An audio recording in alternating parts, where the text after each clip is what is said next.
nagtuon man ako magsuti og Bisaya. Kaya lang walang kapraktisan kaistoryahan sa Manila. So Tagalog na lang, please. Hindi, kumuha ka ng boyfriend at Taga-translate. Pas Mayor. Mayor, na pag-usapan niyo po yung gera? Hindi naman. Wala naman masyado. Minention ko lang kung ano, kung nakita niya pa sa balita. May access po siya sa balita? I do not know. I do not know. Hindi ko alam kung meron. O yung gamit natin doon. Kasi hindi naman natin alam kung pinag-uusapan sa loob or hindi. What did he say, Mayor? About what? Yung tinanong ko kung nabalitaan. Wala naman siya comment. Sabi niya, magulo yan. Hindi niyo po napag-usapan yung ano, I believe hindi rin niyo gusto i-monitor yung hearings ng past week. Yeah. So hindi na siya yung pinag-usapan. It's not allowed inside the detention unit. We're not supposed to talk about the case. Yeah. But how is he? How is he? Kasi po yung huling, yung closing statement ni Mr. Kaufman revolved around yung visit niya, how the president seems parang prepared to meet his parang what will happen now. I do not know. We do not talk about these things when we're inside the detention unit. We just talk about, like everyday life and personal things. The candidacy of your sister, VP Sara, was that No, I did not mention. Hindi rin politika. Hindi namin pinag-usapan. I forgot to mention it. Sino pong mga kinamusta niya sa pamilya? Mga apo. Oo, yung pinaka-namimiss niya. What about the performance of your Clear. vice mayor na upload? Clear, ma'am. Clear. Tatawid ko pala Oh, wait lang. Oo, hindi na. Teka lang po. Sorry. Sir, what about the performance of your vice mayor na upload niya? Was that No, I just asked about Davao in general. How is it? Sabi ko, wala, it's okay. Relatively, could be better than anywhere else in the Philippines. So, yun. Sir, what about the Marcos administration, yung feud with your family? Was that also No, kasi wala eh. Wala na kaming pinag-usapang ganun.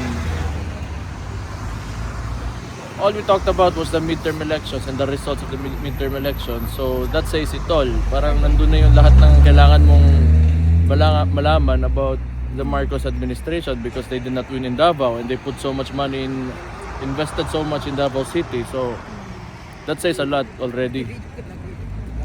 he's not yet looking at the 2028? Wala kaming pinag-usapan na ganun ngayon. Maybe tomorrow, maybe some other day. But wala, I'm just happy to see him again. And what was your impression? Pumayat pa? Of course, lahat naman siguro pag ikaw nilagay sa detention unit, you get depressed, you don't want to eat the food because wala kang gana. Hindi pa rin siya I naka-adjust. think that's natural for everyone, huh? Hindi pa rin siya naka-adjust sa food here. It's not the food, it's the situation Clear, that he's guys. in. Sir, what about birthday plans? 81st birthday malapit na. Napag-usapan? No, Kayo po, wala po kayong pinaplano for him? Perhaps the whole family gathering here for the 81st? wala. We don't even celebrate our own birthdays. Left, sir. Left, sir. Because Left, of sir. what Left, happened? left. No, Not anymore. no, because it's just in the family. It's just a practice. Yeah. Ganun lang, sir. Hindi siya parang nakagisnan.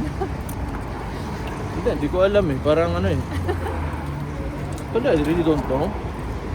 We just don't see the need for it. Ako, Mayor, were you able to talk about the decision of your sister? VP? Wala. Okay. wala. So, paano ang sir? Parang arrangement with the family? Paano po yung rotation din? Depende. Ako, less likely na makakasama sa rotation. Kasi let's say mayor ako ng Davao. Mahirap na matagal ako mawala. Pero, syempre, gusto ko rin makita yung tatay ko. Mayor, I understand Kaya na, sumisingit. Mayor, I understand na sabi ni Kitty, hindi na kayo nanood nung confirmation of charges hearing. But how optimistic are you na the charges will not be confirmed against your father? Optimistic. I do not think Okay, ma'am.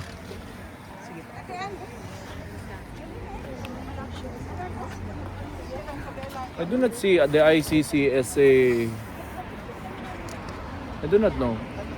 I cannot be optimistic about the situation since this is a foreign institution and I do not know. It has its own issues. Even the United States sanctioned the ICC, right? They have issues with the United States. So it's hindi ko alam talaga. I do not trust this thing that you call the ICC. Because most of the people that are in there are from developing countries. Correct. Wala kang makikita diyan na you know from the EU or whatever or Western countries. You know, you don't find people there from a West-leaning nations. So they just use this institution to intervene in the domestic affairs of a country. And I do not know how, but that's my theory. Well, let's just leave it at that. But that's my observation. So wala akong pakialam talaga kung anong magiging result nito. All I care about is my gratitude to people who are supporting my father, those who believe in him, and especially the things that he did for the Philippines during his administration. So yung mga naniniwala sa kanya, mas may pakialam ako doon.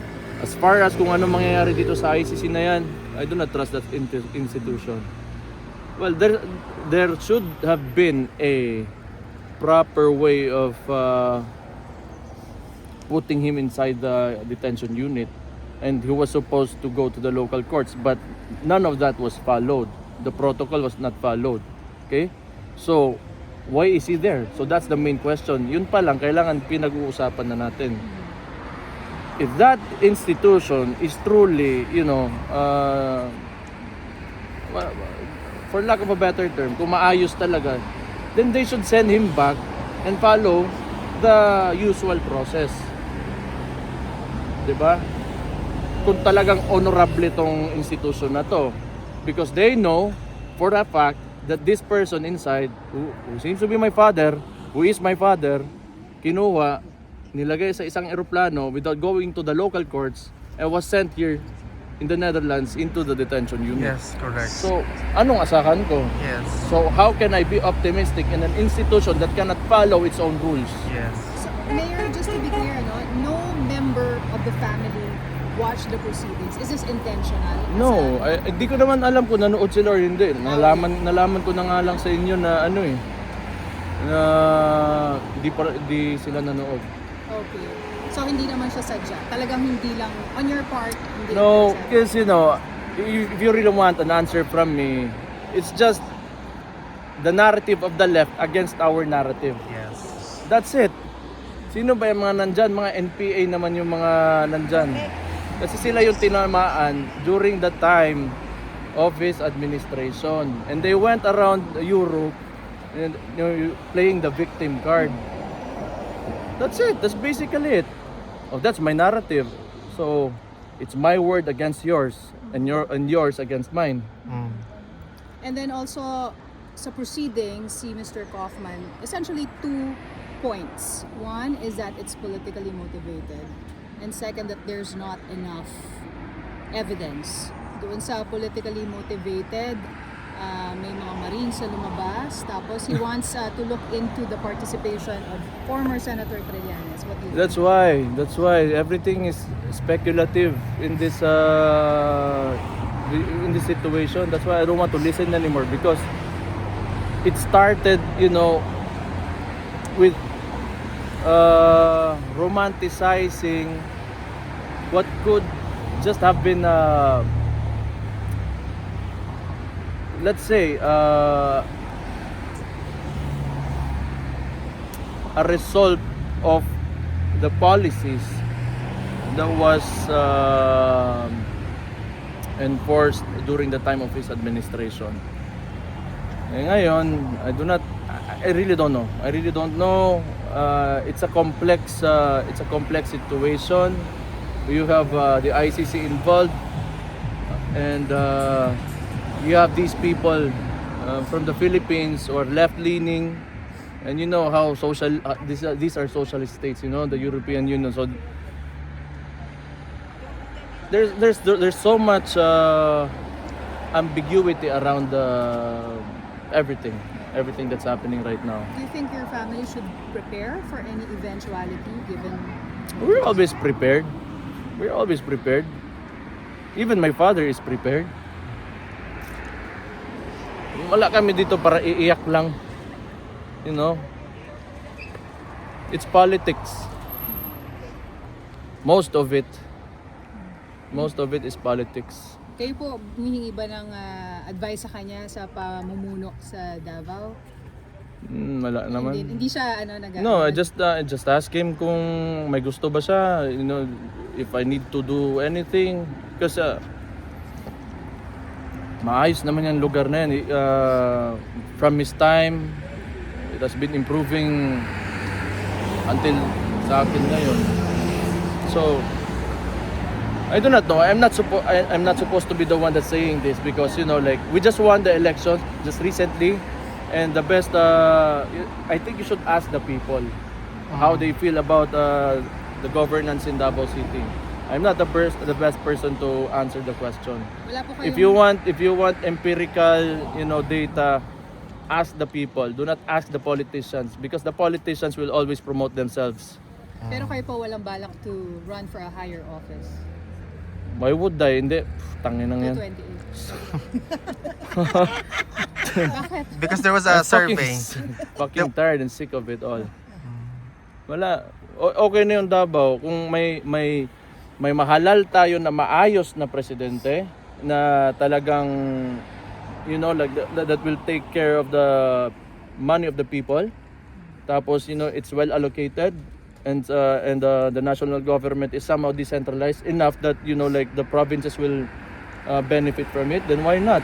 And, you know, I can always work under an administration if ever nandyan pa ako ng panahon na yan, as long as the head of state is of sound mind, not this guy here in Malacanang right now. Do you have a message for your supporters? My supporters, Your I father's think supporters. my father's supporters, of course. Unang-una sa lahat, maraming salamat. Pangalawa,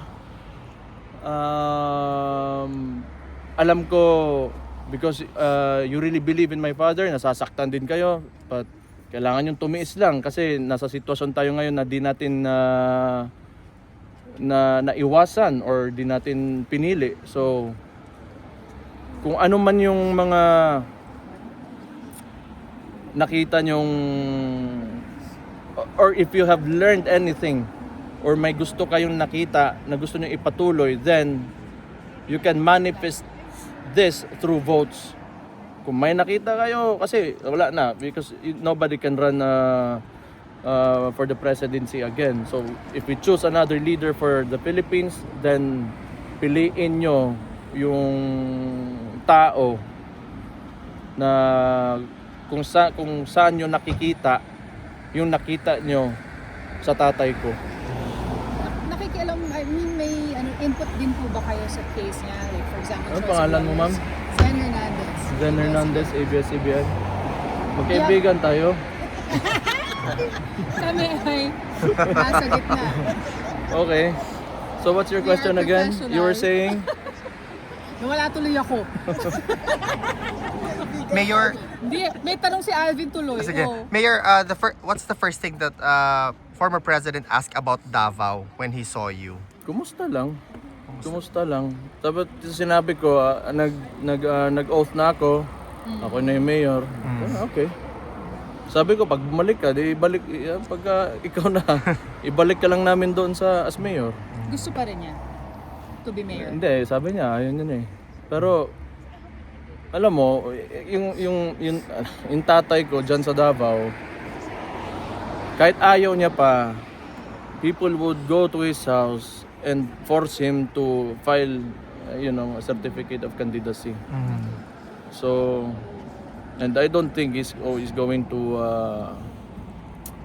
deny these people who come to him, who want to him as the mayor. Mayor, what's your reaction about those individuals, particularly asking sort of due process? Should an arrest warrant against the ICC be presented to them? I do not know. That's why, di ba, I explained earlier, why would we talk about due process when it has not been followed? There's a precedence na nangyari na eh, yung sa tatay ko. So ngayon, kung may ICC pa, kukunin si Bato, kukunin whoever yung kukunin nila, bakit mag-uusap pa tayo ng due process? Kasi gagawin lang naman ng administrasyon na to and whoever they're conniving with kung ano yung gusto nila. They do not look at the law. They do not follow the processes. So why would we talk about it? Why even discuss it? What's the point? Correct. You should ask them, not me. Because my opinion is based on my observations and I can only tell you kung ano yung nakita ko. But ask them, why do they not follow the rules? Yeah. You ask the institution, you ask the administration. Hindi niyo pinapayuhan si Bato? Si Bato, hindi ko pa nakakausap yun. Matagal na kasi nagtatago, di ba? Yun na, sa case pala yung sa lawyers, nag-i-input po ba kayo doon if you're satisfied with the performance of his legal team? Or that's up to the VP? Oh, mostly kay VP. VP, Because no? I'm not a lawyer, alam mo yun. Siguro, syempre, may mga opinion ako, pero tingin ko, immaterial na rin kasi sa case eh. Like what? Bakit? No, it's just out of frustration na alam mo yun, parang matagal, di ba? Parang syempre, gusto mo yung makalabas na yung tao. Yes. Ganun lang. It's just, Pero walang parang to get another set of lawyers. Kasi para sabi ni Mr. Kaufman, pang confirmation of charges na siya. So, if it's up to the family if you will ask him again. yeah, kung may ganun mangyari, it's up to the Vice President. Yeah, sa kanya na yun kasi siya she's the leader of the pack. Okay. Alright, thank you, sir. Thank Sino you, sir. Tama na yan, para sa tama inyo? na. Thank Ano? you, sir. Sino sa inyo na bibisita? Hindi ko alam. Walang ganun. Hindi ko pa alam, yeah. Okay. Thank you, sir. Mabuhay ka. Okay.